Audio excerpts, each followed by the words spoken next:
Hello.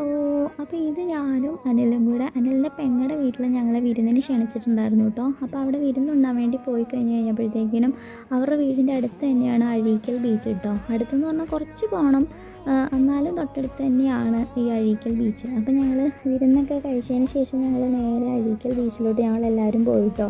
അവിടെ സൂപ്പറായിരുന്നു. പിന്നെ അതുപോലെ തന്നെ ശോഭയുടെ വീടെന്ന് പറയുന്നത് ബാക്ക് സൈഡിൽ കടലും ഫ്രണ്ട് സൈഡിൽ കായലുമാണ് കേട്ടോ. അങ്ങനെ ഇതിൻ്റെ രണ്ടിൻ്റെ നടുക്കാണ് സത്യം പറഞ്ഞാൽ അവരുടെ വീട് ഇരിക്കുന്നത് കേട്ടോ. നല്ല വൈബാണ് അവിടെ, നല്ല കാറ്റും നല്ല രസമാണ്.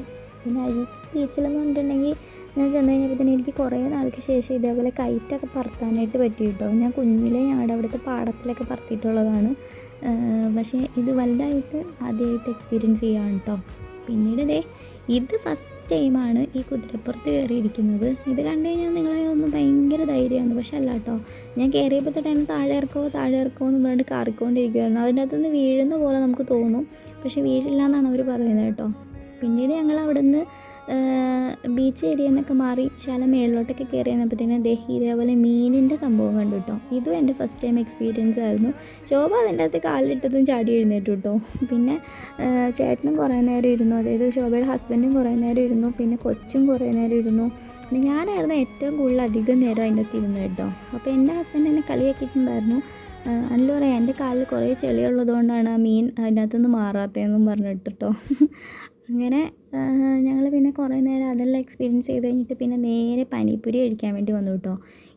ഞാൻ മുംബൈയിൽ വെച്ചിട്ട് ഒരു പ്രാവശ്യം കഴിച്ചിട്ടുണ്ട്, പക്ഷേ എനിക്കതിൻ്റെ ടേസ്റ്റ് അങ്ങോട്ട് ഇഷ്ടപ്പെട്ടില്ല കേട്ടോ. എല്ലാവരും പറയുന്നു നല്ലതാണെന്ന്, പക്ഷേ എനിക്കെന്താണെന്ന് എനിക്കറിയത്തില്ല. ഞാൻ മധുരമാണെങ്കിൽ മധുരം തന്നെ, അല്ലെങ്കിൽ എരിവാണെന്നുണ്ടെങ്കിൽ എരിവ് തന്നെ. അല്ലാതെ ഇങ്ങനെ ഇതേപോലെ മധുരവും എരിവും കൂടെയുള്ള ഫുഡ് ഐറ്റംസ് പൊതുവേ എനിക്കിഷ്ടമല്ല.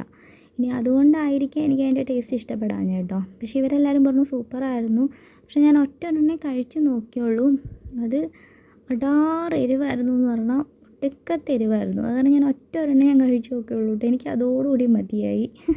പിന്നീട് ഞങ്ങൾ അതൊക്കെ കഴിച്ചതിന് ശേഷം പിന്നെ നേരെ ചെന്ന് ചോക്കോബാറൊക്കെ വാങ്ങിച്ച് കഴിച്ചു. എന്നിട്ട് പതുക്കെ വീട്ടിലോട്ട് നീങ്ങാനായിട്ടുള്ള തയ്യാറെടുപ്പിലായിരുന്നു കേട്ടോ. ഇത് ഇവരൊക്കെ കഴിച്ച് കഴിഞ്ഞിട്ട് സൂപ്പറായിരുന്നു എന്നൊക്കെ പറഞ്ഞു കേട്ടോ. പക്ഷെ ഞാൻ ഒരെണ്ണമേ കഴിച്ചുള്ളൂ കേട്ടോ. അപ്പോൾ ടാറ്റാ ബൈ ബൈ.